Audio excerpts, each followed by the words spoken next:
Good afternoon, beautiful people of planet Earth and all other interdimensional entities of love, light, truth, holiness, decency, righteousness, sweetness, magic, wonder, awe and delight. Let's have it all. It's the 28th of September 2025. I'm not going to bother with this hat. Bugger it, it's driving me nuts. And the time is 3:39 p.m. I'm in the semi-shade, so I should be okay. And it's another beautiful day. I slept most of it because I was up all night with very bad insomnia, and which was annoying. But I passed out around about, I'll tell you when I passed out, 4:09 a.m. exactly. But I had to get up and have something more to eat, and I had a hot chocolate, and I even took a Valium at 1:30 in desperation, thinking it was a nervous system overdrive, because I've been bindi weeding for a week and getting very upset and frustrated and obsessed because there's so much still to do. I've still got the front and the side garden to do. Lawns to do, and it's a huge swathe of land and it's overwhelming. So I went into overwhelm last night. I knew I would. When I overdo things, I have breakdowns, like a nervous system kind of breakdown. Nothing, like not a serious breakdown, nothing that warrants hospitalisation or anything dramatic, but you know, when I'm wired for sound all night like a fruit bat caught in headlights, it means that my nervous system has become overwrought, and I have a very sensitive nervous system at the best of times because of complex trauma from my childhood and my marriage and things that happened in my 30s and 40s and 50s and even up to including just prior to turning 60. So it's a lot, and I don't want to think about it, because if I think about it, it tips me over the edge. But anyway, I had a good sleep from 4 a.m. till I woke up at 11:49 exactly, and I was actually astonished that it was that late in the day.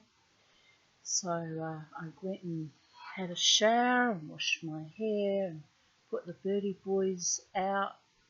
And they've only been out for a couple of hours because Mama T slept in. And there'll be a bit of an interruptions of me hopping up and down because I've got a cake in the oven which is ready in approximately 16 minutes, but it might need another 10 to cook properly. So I'm like busy, multitasking, over-functioning, and in the middle of that I thought, haven't read out to my beautiful YouTube audience, subscribers, likers and commenters the Silmarillion for a few days, and I thought it's a lovely afternoon to sit out in the fresh air and read you a story, so I'm going to get on with that. So here we are, you know, welcome to Sacred Space at Titania's Realm, and 15 minutes I'll be popping up like a Jupity hobbit to check on the cake. I'm making an orange poppy seed cake, gluten-free, for my friend Jared, whose birthday is today, but I don't actually see him until Tuesday. We're going to go to Mount Tamborine. But then I had a panic attack about making the cake 2 days earlier because then it might not be quite as fresh as it should be. But then I already had the eggs out, so I decided to just go with it, bake the frickin' cake. And, you know, if it doesn't turn out or it's not wonderful, you know, I'll buy him a nice piece of cake when we're out somewhere. But anyway, that was the goal. It's been the goal all week that I was planning to bake that cake, so I seized the day today. Can you believe that just a simple task of baking a cake can become bigger than Ben-Hur in my mind? So instead of worrying and thinking and planning futzing and fussing and fidgeting and twitching and being ridiculous. I got on with the job and cake's in the oven. So I'm actually looking forward to it. I haven't baked an orange poppy seed cake for quite some years actually, because Jared and I got a bit sick of it. It was my signature cake. And when I used to be a practicing observant Reformed Jew and used to go to temple, every Hag, that means holy day or simcha or special event, I would be requested to bake that cake because everyone loves that cake, and it's not too difficult to make. It's a bit fiddly, but it's not that difficult. But I just got sick of it because I was nearly at one stage making it every week, and I thought, I'm over this cake. I never want to see orange and poppy seed cake again. So I was making it today, sort of a wry bit of bemusement that for some reason I decided that orange poppy seed cake was on order. So there you have it. But I don't normally bake it gluten free, but so I'm a bit worried how it will turn out because I normally make it with self-raising flour. So I threw a bit of xanthan gum in it just to give it a bit more of an oomph, and I'm hoping it turns out nice. The other problem was I don't have my original bunt tin, which was 25 centimetres and a bit bigger, and then I thought I replaced them some years ago, but with bunt tins that I bought in Aldi actually, but they were smaller capacity. And if I remember correctly, the last time I made it, it didn't work out because the tin was too bloody small. So that annoyed me. So I've made it in a gigantic heart-shaped tin, which is approximately the right dimensions, and but doesn't have a hole in the middle. So I'm still worried about how it might turn out. It might be a bit flatter than usual. So anyway, there is a magic to baking and an art form, and sometimes you've got the knack of it and other times not so much. So anyway, Mama T's getting very domesticated, almost a domestic goddess. If I had sex, I'd be dangerous. But we're not going there, people. I was just joking about that. I was just joking about turning into, there's an absolutely fabulous episode which was a show that was on in the 90s, a British comedy show starring Joanna Lumley and Jennifer Saunders, and it's just wonderful. I absolutely loved it back in the 90s.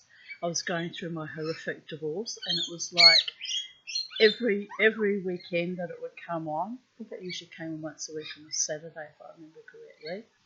Jared would ring me. I would both be watching it, and I would count 10, 9, 8. The phone would ring, and it would be Jared. He'd be like, "Oh my God, it's you! You do that, Tanya?" And I'm like, "Oh, come on, Jared. Are you telling me I'm not original?" But anyway, one of the funny things was Jennifer Saunders, or the character Eddie, starts going through perimenopause or menopause, and she puts on an apron and she's on HRT, and her eyes are literally glowing and swirling, and she's like, "Oh look, Safi, oh look, Patsy, I'm baking a cake." And anyway, and she's all, "Come have some cake, my darling," and she's all like Earth Mother Goddess. And every time I bake a cake now, I think of that episode.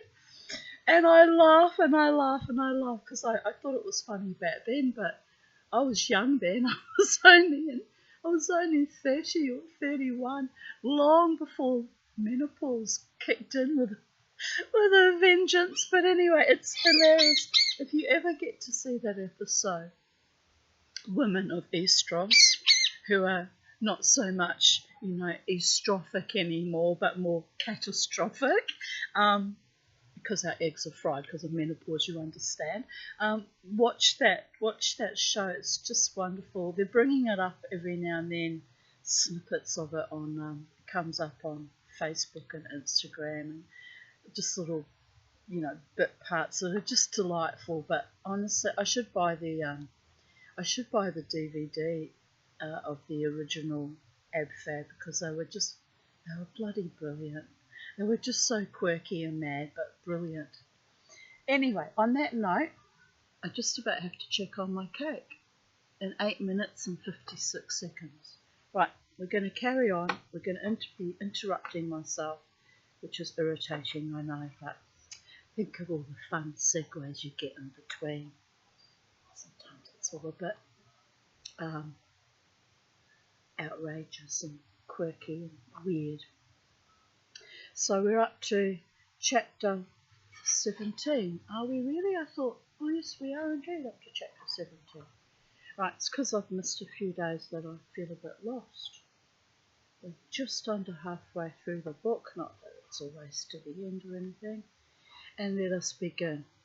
Of the coming of men into the West. When 300 years and more were gone since the Noldor came to Beleriand in the days of the long peace, Finrod Felagund, lord of Nathagrond, journeyed east of Sirion and went hunting with Maglor and Maedhros, sons of Fëanor. But he wearied of the chase and passed on alone towards the mountains of Ered Lindon, that he saw shining afar. And taking the dwarf road, he crossed Gilion at the ford of San Athrad, and turning south over the upper streams of Ascar, he came into the north of Sirion. In a valley among the foothills of the mountains, below the springs of Thalos, he saw lights in the evening, and far off he heard the sound. Oh, gigantic mosquito biting me. Oh my finger. He heard the sound of song. At this he wondered much, for the green elves of that land lit no fires, nor did they sing by night.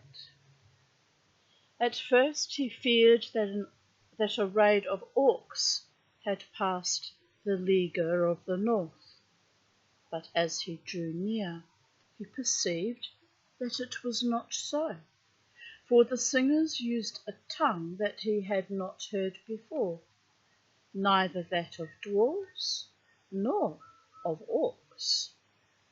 Then Felagund, standing silent in the night shadow of the trees, looked down into the camp, and there he beheld a strange people. Now these were a part of the kindred and following of Beor the Old, as he was afterwards called, a chieftain among men. After many paranoid about mosquitoes now. After many lives of wandering out of the east, he had led them at last over the Blue Mountains, the first of the race of men to enter Beleriand. Don't mind my washing machine. And they sang because they were glad, and believed that they had escaped from all perils, and had come at last to a land without fear. Long Felagund watched them, and love for them stirred in his heart, but he remained hidden in the trees until they had all fallen asleep. Then he went among the sleeping people, and sat beside their dying fire, where none kept watch, and he took up a rude harp which Beor had laid aside, and he played music upon it, such as the ears of men had not heard, for they had as yet no teachers in the art. I'm going to have to spritz myself. Save only the dark elves in the wild lands when I jump up to check on my cat.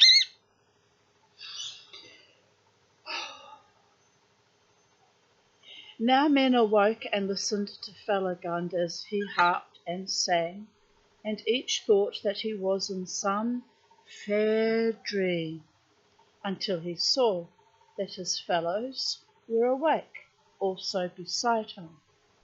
But they did not speak or stir while Felagund still played, because of the beauty of the music and the wonder of the song. When are you going to sing, little Bo?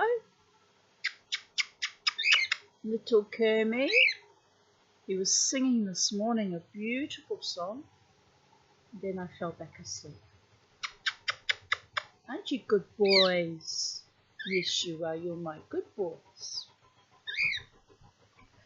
Wisdom was in the words of the Elven King, and the hearts grew wiser that hearkened to him, for the things of which he sang, of the making of Ardar and the bliss of Aman beyond the shadows of the sea, came as clear visions before their eyes, and his elvish speech was interpreted in each mind according to its measure. Thus it was that men called King Felagund, when they first met of all the Eldar, Nom, that is, wisdom, in the language of that people, and after him they named his folk Normin, the wise. Indeed, they believed at first that Felagund was one of the Valar, of whom they had, had heard rumour that they dwelt far in the west, and this was, some say, the cause of their journeying. But Felagund dwelt among them and taught them true knowledge, and they loved him and took him for their lord, and were ever after loyal to the house of Finarfin.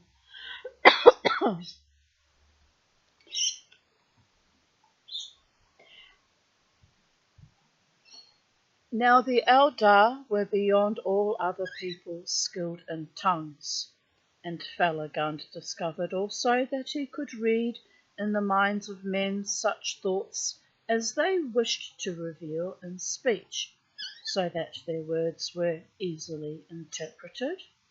It is said also that these men had long had dealings with the dark elves east of the mountains, and from them had learned much of their speech.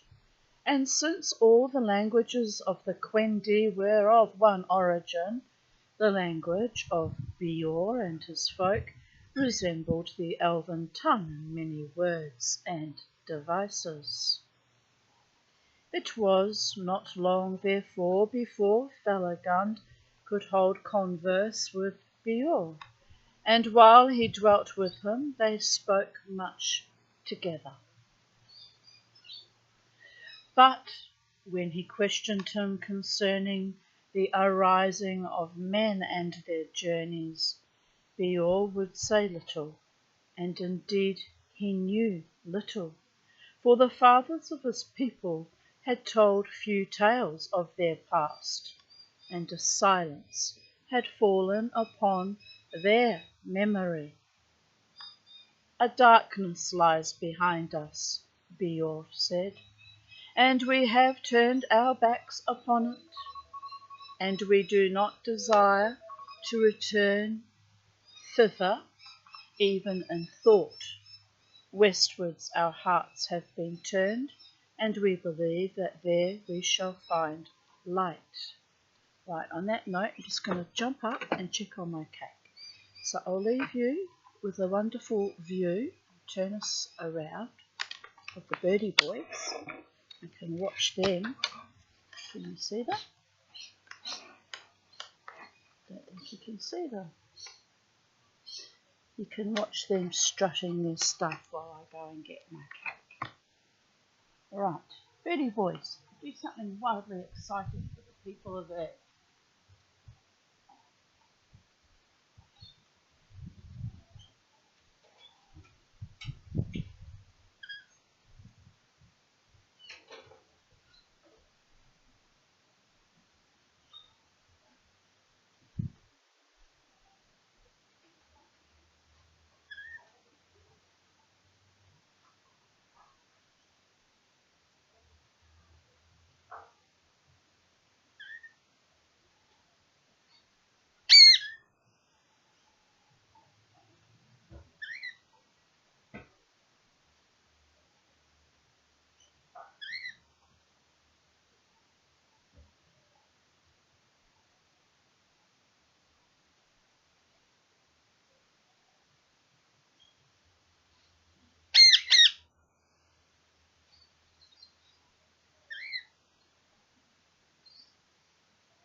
Have you been good boys while Mama was gone?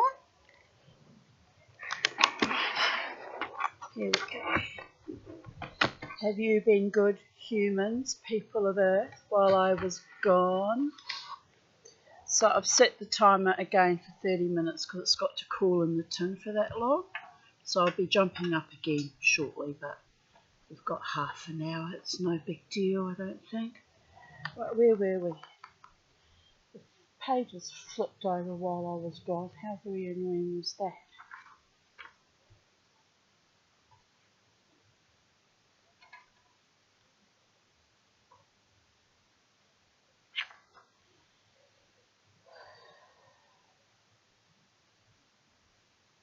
Ah, here we are. Right. Sometimes I'm having trouble finding my place, which is odd because I'm an avid reader and I never used to have trouble finding my place. I even used to be able to find my place after I'd put a book down for about, a few days or a week. But yes, I'm realising I'm aging, I'm slowing down. I can see it in myself that I struggle to find my place, which is most unusual. Never used to have that problem. So, oh no, I won't use the bookmark now. We're here now. Remind me to put the bookmark back when I jump up again, because it's very frustrating losing oneself in the middle of the flow. So it is what it is. Little Bo's having a little snoozy poosy. Sleeping Bo. It's a gorgeous day, isn't it, Kermie? Kermie, you need to make that swing. You've got to put your back into it, my boy. Make it happen. He's like, but we're snoozing, Mama T. Did they do anything wildly exciting when I was gone? Don't think they did. They're too snoozy. Right. I should shut that fucking... Yes, we'll shut that door. It's driving me mad.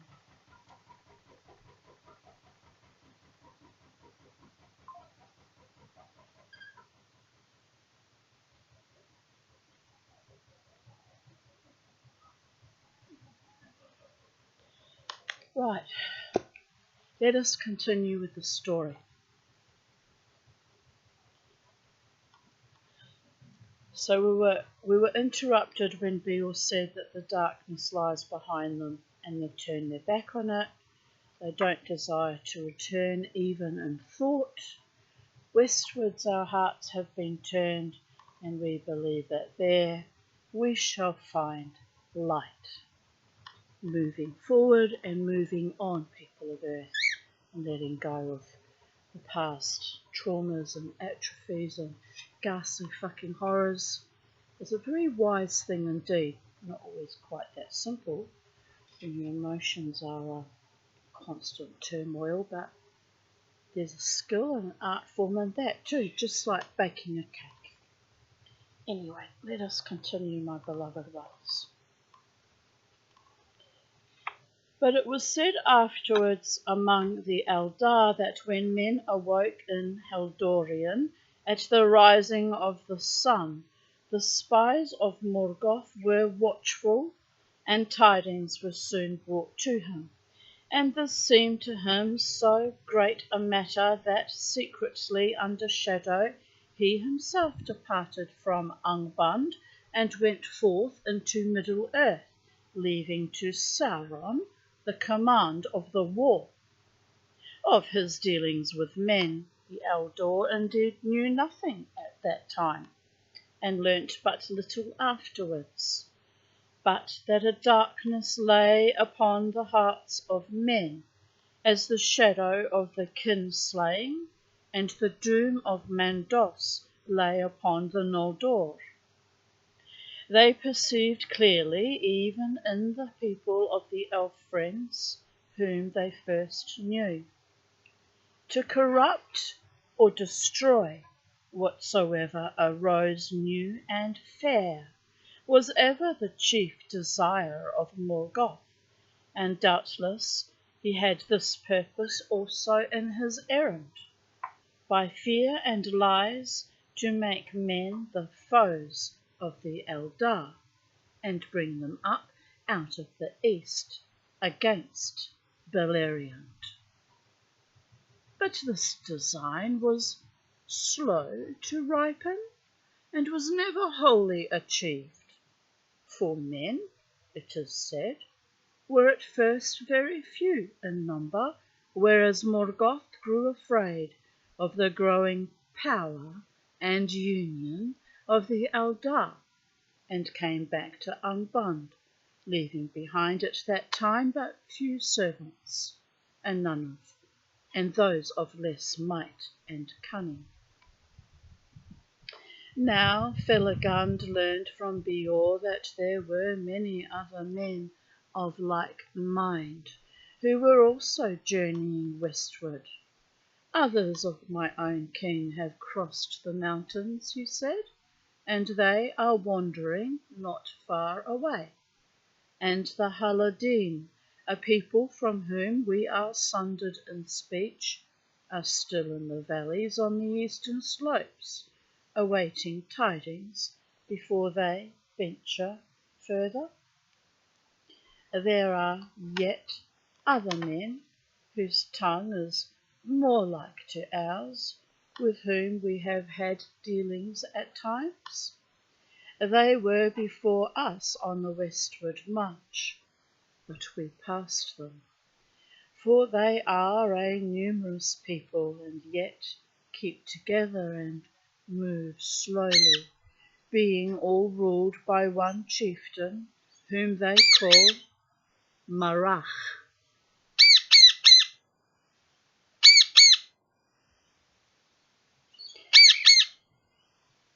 Now the green elves of Assyriand were troubled by the coming of men, and when they heard that a lord of the Eldar from over the sea was among them, they sent messengers to Felagond.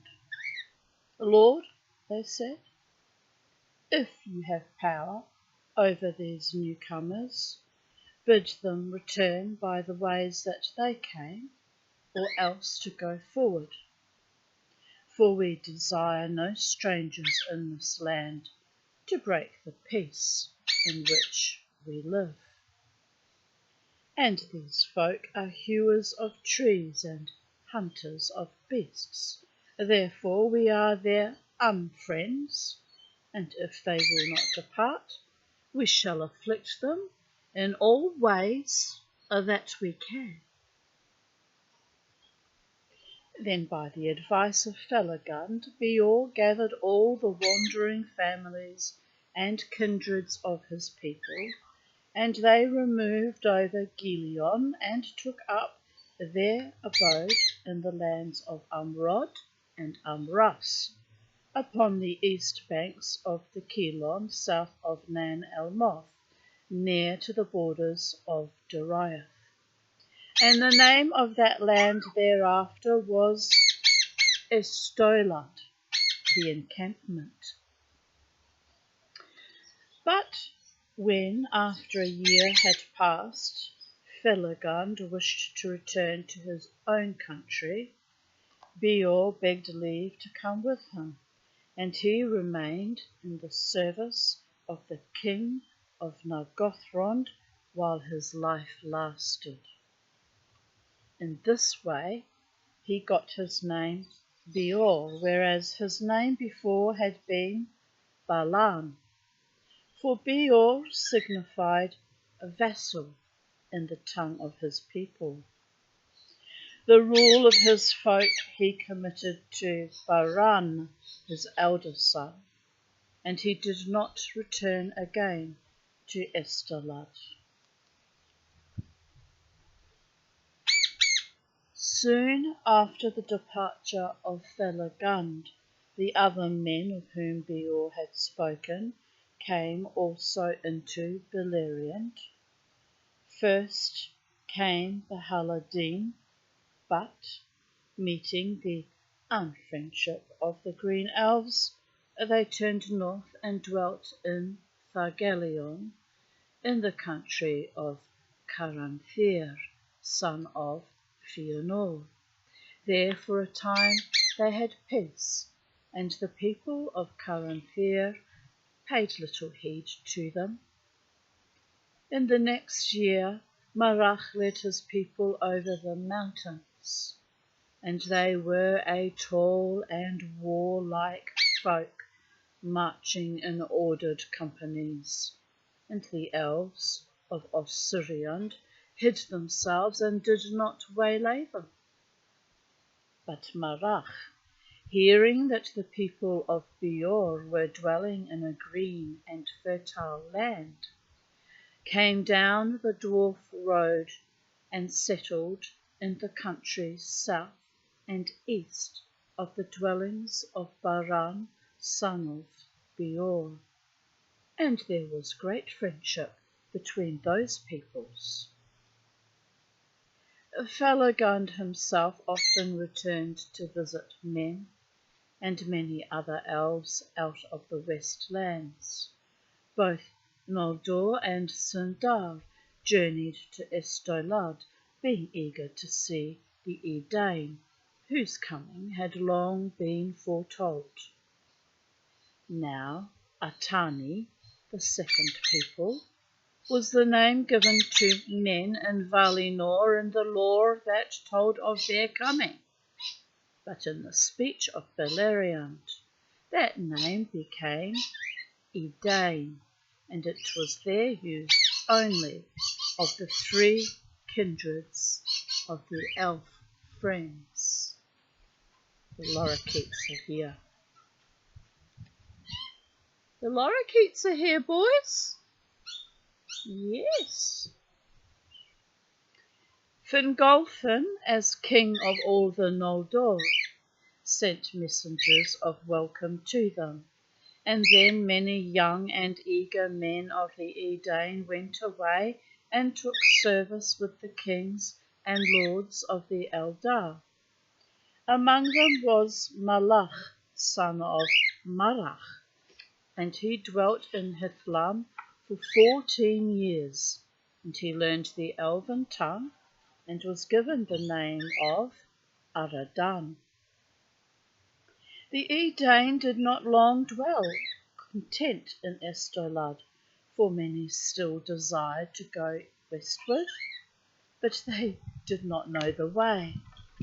Before them lay the fences of Doriath, and southward lay Sirion and its impassable fens.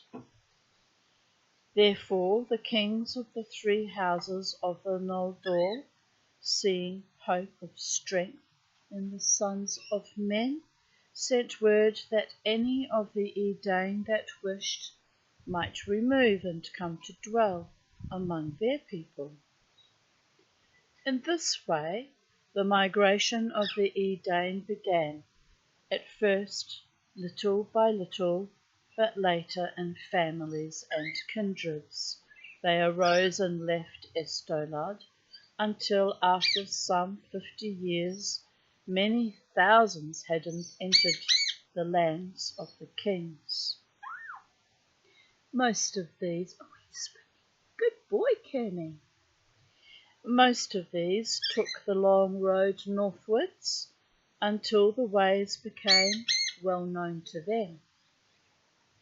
The people of Beor came to Dorthonion and dwelt in lands ruled by the house of Finarfin. The people of Aradan, for Marach's father remained in Estolad until his death, for the most part went on westward, and some came to Hithlam.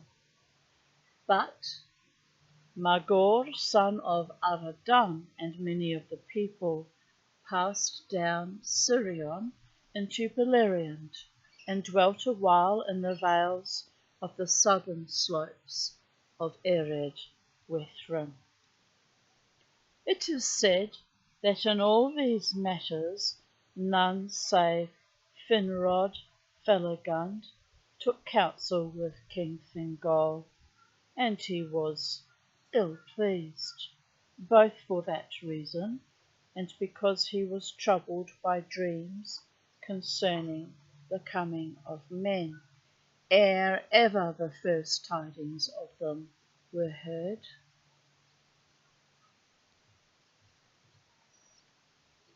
Therefore he commanded that men should take no lands to dwell in save in the north, and that, what are you chewing, little snooks? And that the princes whom they served should be answerable for all that they did. And he said, Into Doriath shall no man come while my realm lasts, not even those of the house of Beor, who serve Finrod, the beloved. Melian said nothing to him at that time, but afterwards she said to Galadriel, Now the world runs on swiftly to great tidings, and one of men, even of Beor's house, shall indeed come, And the girdle of Melian shall not restrain him, for doom greater than my power shall send him. And the songs that shall spring from that coming shall endure when all Middle Earth is changed.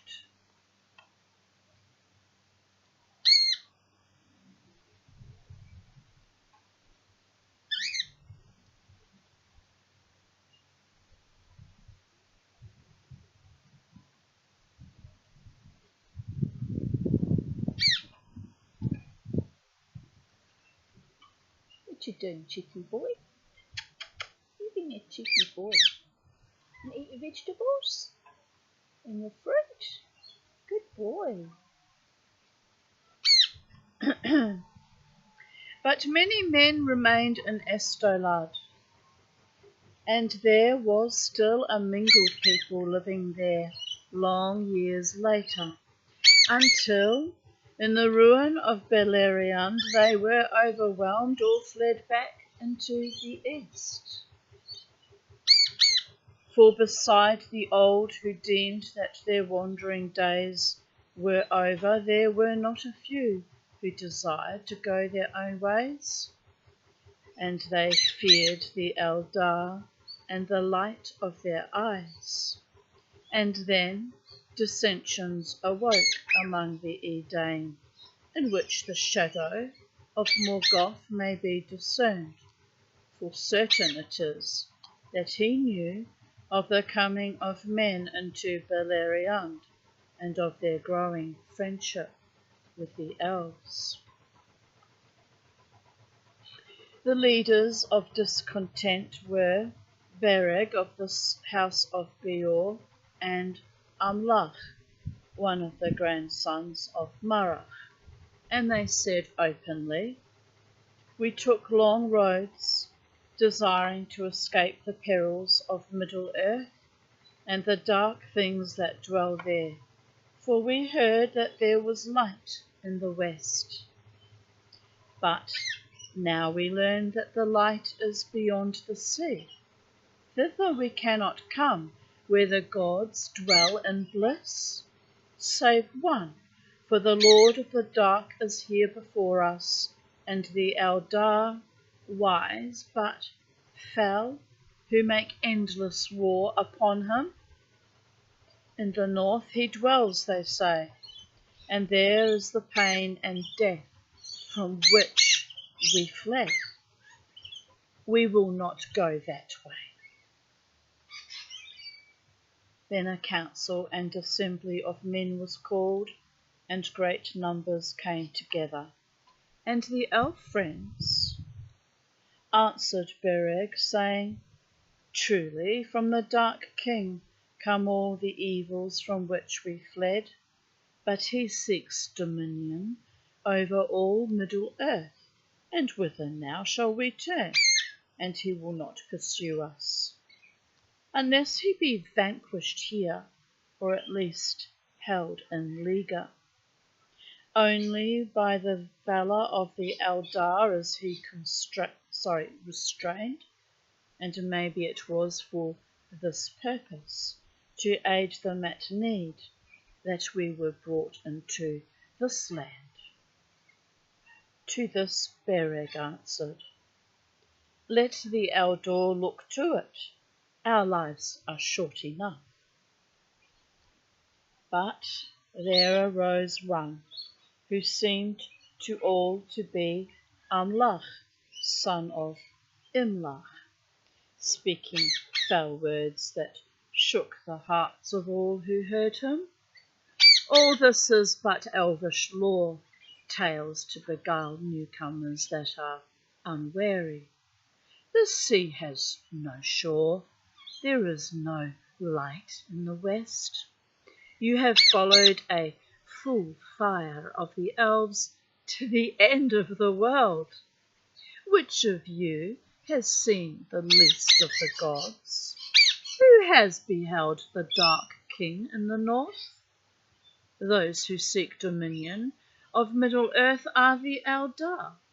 Greedy for wealth, they have delved in the earth for its secrets, and have stirred to wrath the things that dwell beneath it, as they have ever done and ever shall. Let the Orcs have the realm that is theirs, and we will have ours. There is room in the world, if the Eldar will let us be. Then those that listened sat for a while, astounded, and a shadow of fear fell on their hearts, and they resolved to depart far from the lands of the Eldar. But afterwards Amlach returned among them, and denied that he had been present at their debate, or had spoken such words as they reported.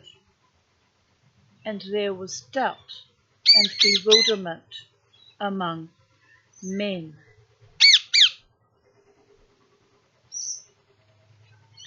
Then the elf friends said, "You will now believe this at least. There is indeed a Dark Lord. His spies and emissaries are among us, for he fears us and the strength that we may give to his foes."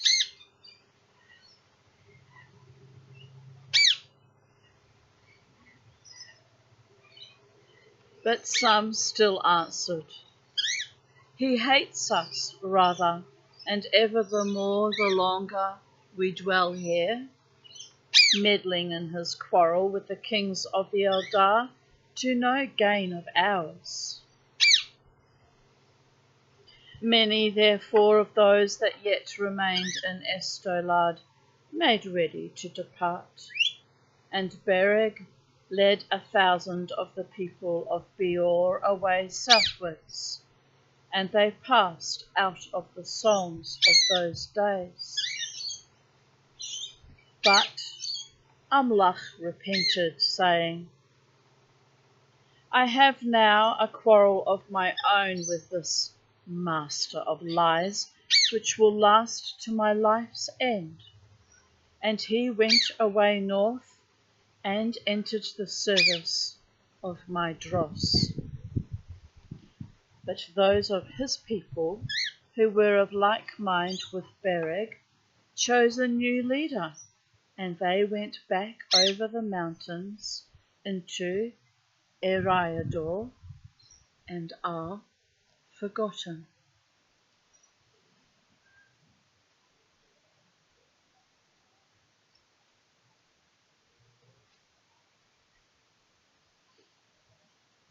Good boy, Cammy. It's got a big piece of rock melon I gave him. Good boy. During this time, the Haladin remained in Thargalion and were content. But Morgoth, seeing that by lies and deceits he could not yet wholly estrange elves and men, was filled with wrath and endeavoured to do men what hurt he could. Therefore he sent out an Orc raid, and passing east it escaped the leaguer, and came in stealth back over Ered Lindon by the passes of the Dwarf Road, and fell upon the Haladin in the southern woods of the land of Caranthir. Bye-bye. Bye-bye, you should be eating your fruit. Yes? You won't eat his fruit, he's a very bad bird. It worries me greatly. Worries me greatly. What can you do? Now the Haladin did not live under the rule of lords, or many together, but each homestead was set apart and governed its own affairs, and they were slow to unite. But there was among them a man named Haldad, who was masterful and fearless. And he gathered all the brave men that he could find and retreated to the angle of land between Ascar and Galion, and in the utmost corner he built a stockade across from water to water, and behind it they led all the women and children that they could save. There they were besieged until their food was gone.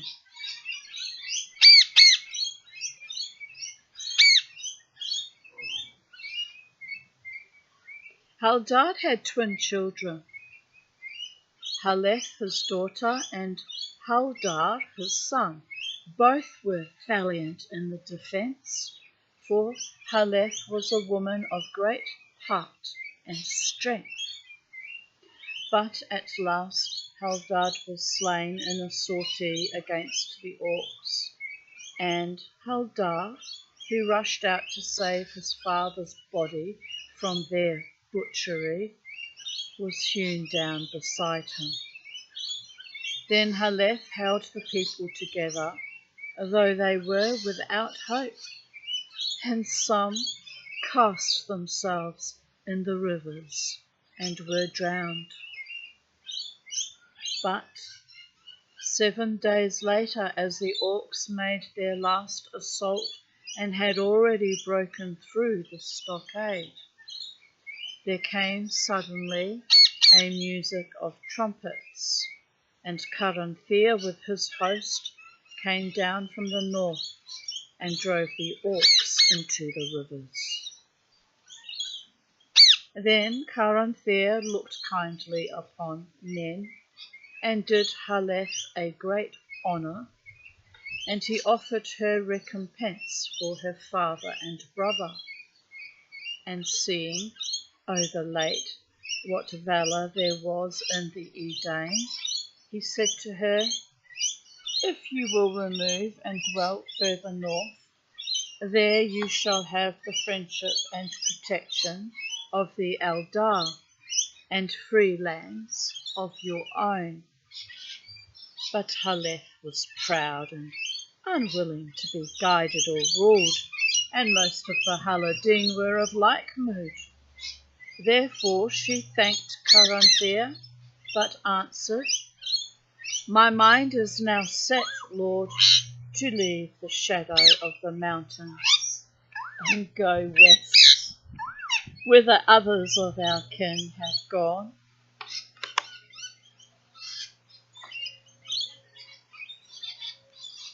So cute.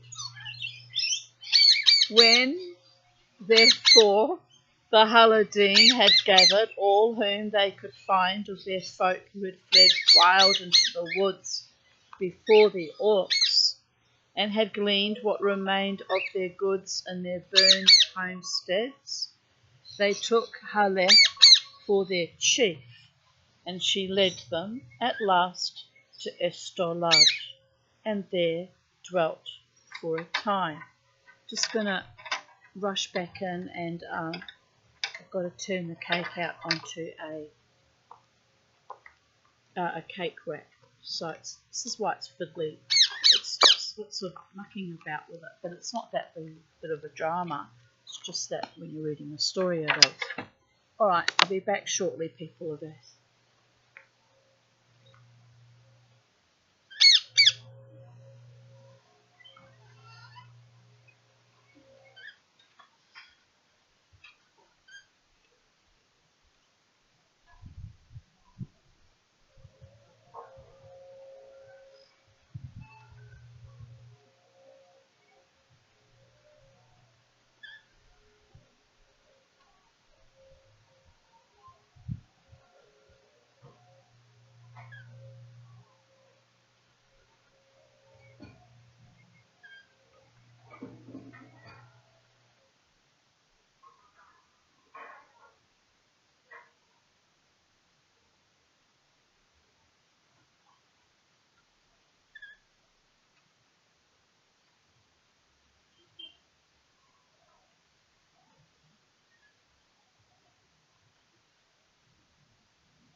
Well, I'm very happy. The cake appears to be a success. I'm right, it didn't rise as high as it normally would, but it's about that high, which is still good. And it's formed a perfect love heart.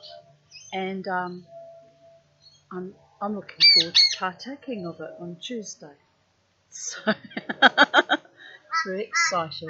It's been so long since I've actually baked a cake. I can't remember. I baked poffertjes, only baked, but I cooked up poffertjes about 2 weeks ago, and I had a day of poffertjes feasting, which was very nice. But yeah, I haven't wanted to do baking or making sweet things in a long time. Because what happens is, because I live alone, if I bake something, I end up eating the whole bloody thing. Morning, lunch, and afternoon and night, and it's not good for my already very voluptuous figure. But anyway, right, where were we?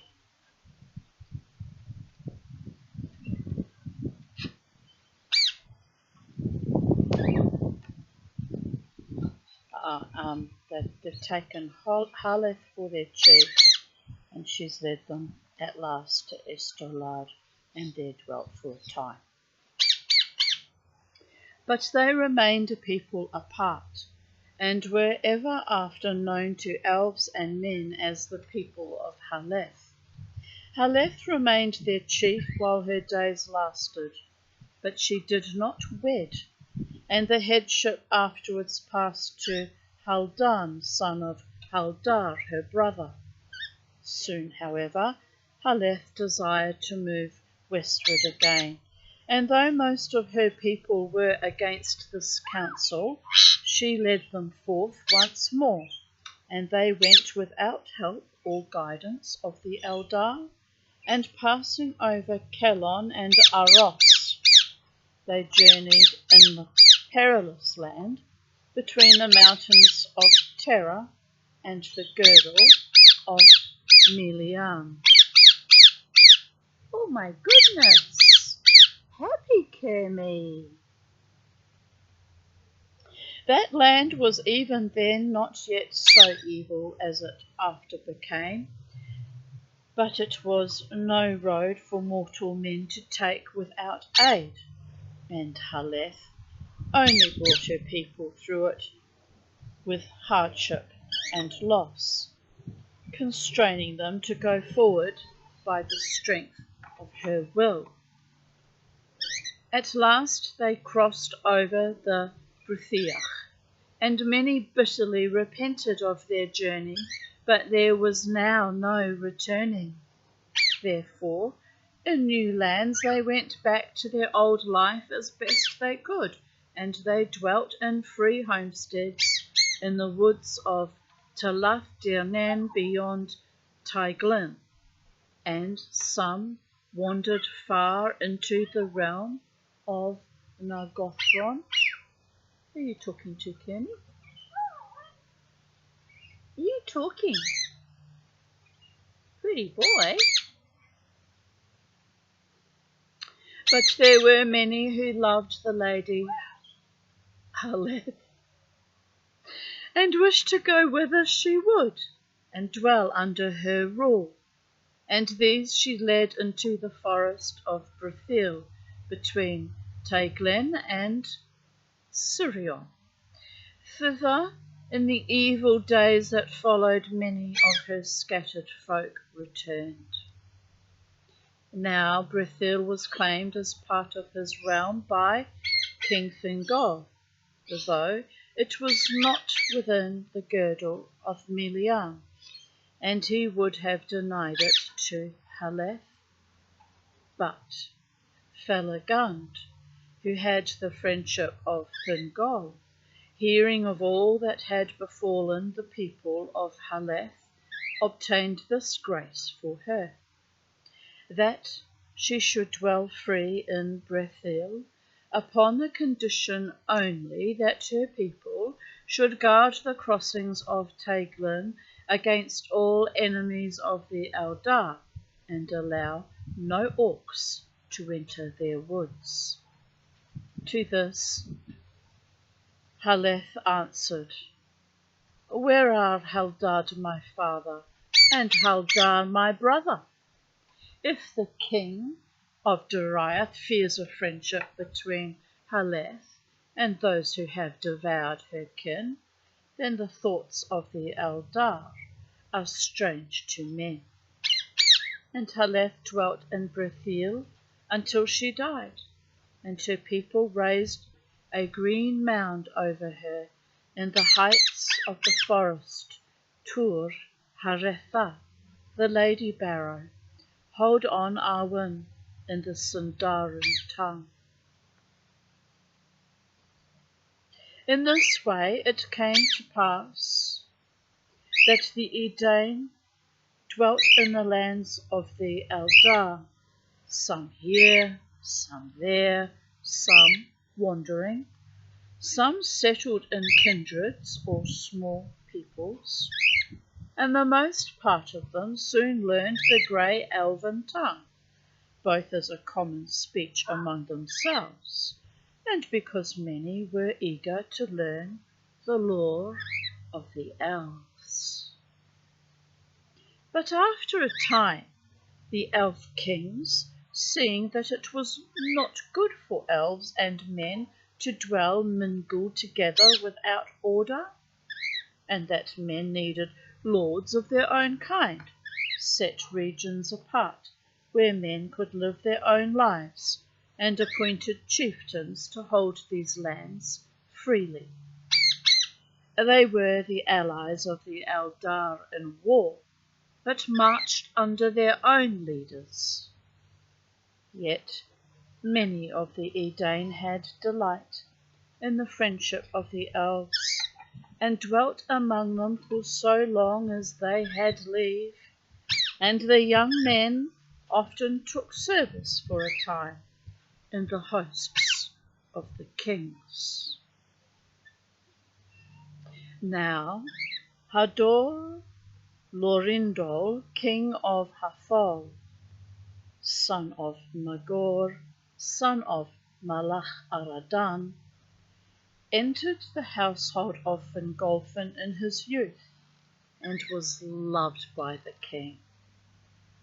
Fingolfin therefore gave to him the lordship of Dor Lurmin, and into that land he gathered most of the people of his kin, and became the mightiest of the chieftains of the Edain.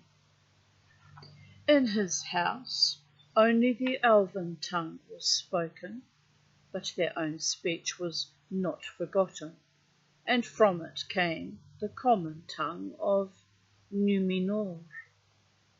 But in Dorthonion the lordship of the people of Beor and the country of Ladros was given to Boromir, son of Boron, who was the grandson of Beor the Old.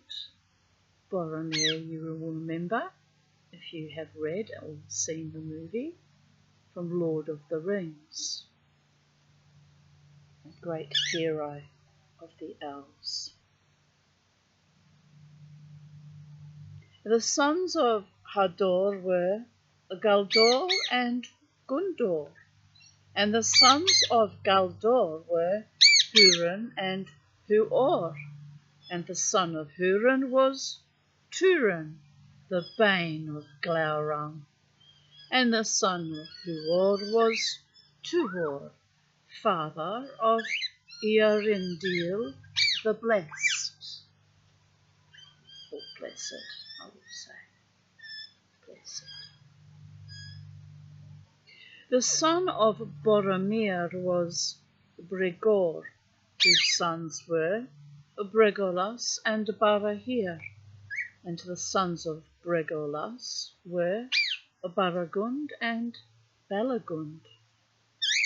The daughter of Baragund was Morwen, the mother of Turin, and the daughter of Balagund was Rian, the daughter of Tuor. But the son of Barahir was Baron One Hand, who won the love of Luthien Thingol's daughter, and returned from the dead. It's annoying when that keeps happening, people. Ask me how I know. But I'm fortunate.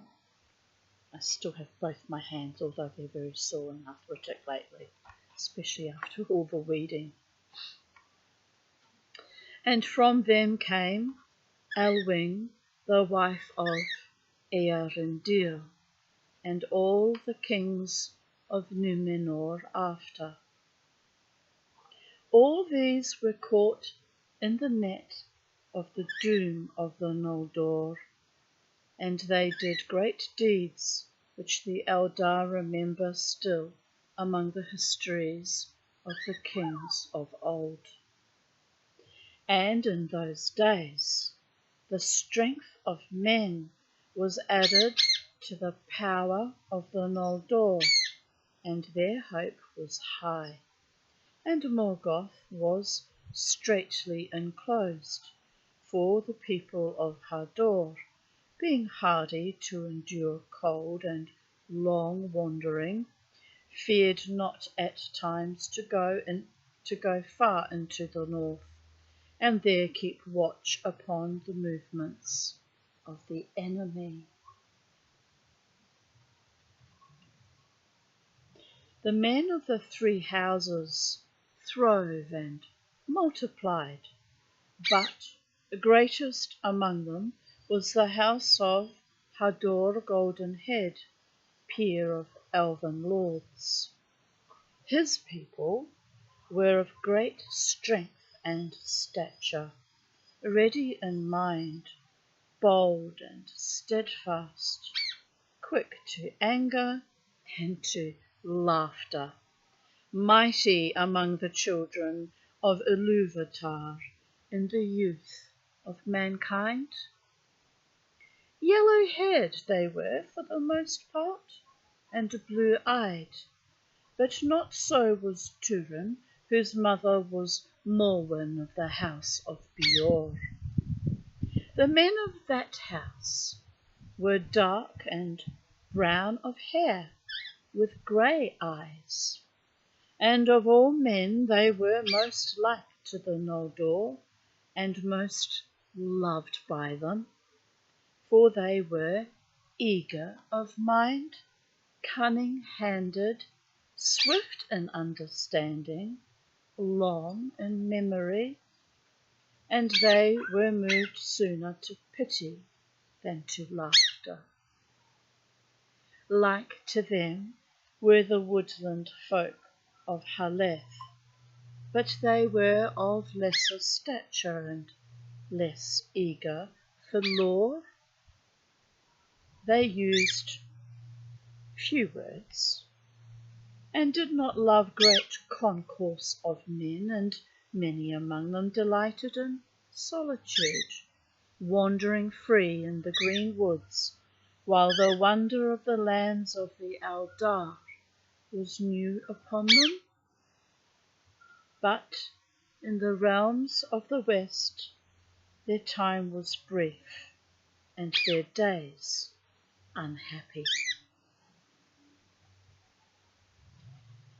The years of the Edain were lengthened according to the reckoning of men after their coming to Beleriand, but at last Beor the Old died, when he had lived 93 years, for 44 of which he had served King Felagund. And when he lay dead of no wound or grief, but stricken by age, the Eldar saw for the first time the swift waning of the life of men, and the death of weariness, which they knew not in themselves, and they grieved greatly for the loss of their friends. Just had a funny memory of my elderly friend Elsa, who passed away last year, wasn't it? Was it last year? Yes, it was last. Hardly. It's just over. It's year and a half now. She passed away on the, I think it was the 2nd of April. Can't remember now.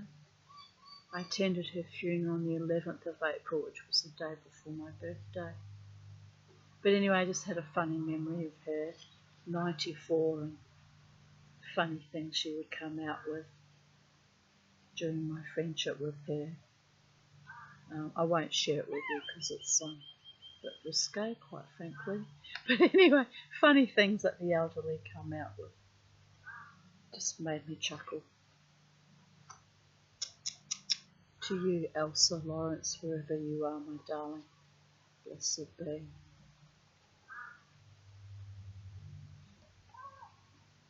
But Beor at the last had relinquished his life willingly and passed in peace, and the Eldar wondered much at the strange fate of men, for in all their lore there was no account of it, and its end was hidden from them.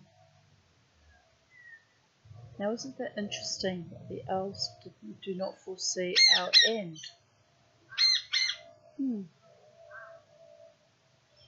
I guess it's not written yet, our end. That's why you should never give up, people of Earth.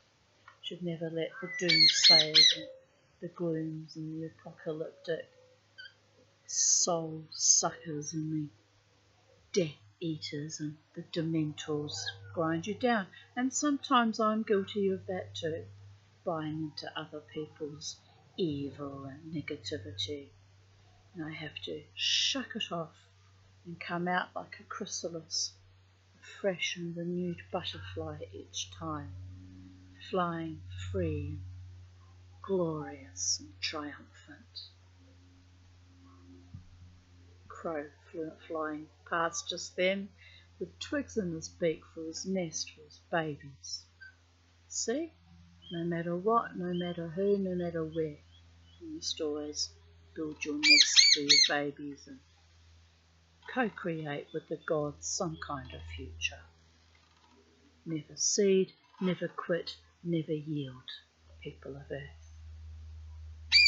And hold true to the ones who love you back, wholesomely and beautifully and kindly.